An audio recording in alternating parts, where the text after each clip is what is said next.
Guys, base sa akong experience, no, kung kamoy siraan, gihusgahan sa inyong mga kasama, kaibigan, or sino man, kung makipagbati man gani sila, ayaw na jud. Kay bisan pag-unsaon nimo o pakisama sa mga tao na nagsira na at naghusga sa'yo, tulad ng ahas, kahit ilang beses yan magpalit ng balat, ay ahas pa rin. So, ganun din ang kaibigan. Pwede nimong patawarin, pero wag mo nang pakisamahan. Iwasan mo na, dahil ang ahas, hindi kayang iwasan.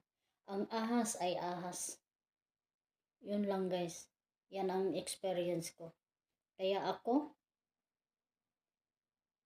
hindi na ako makipag-usap sa mga taong naninira sa akin ng husga.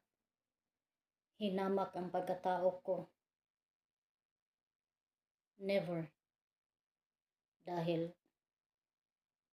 ang ahas ay napaka-traidor. So, ganun din ang tao. Hindi lahat base lang sa experience ko. Kaya, kayo, bahala kayo. Oo, mapatawad mo sila. Pero, sa pakikisama ulit, no, no, no, no, no, no. Never.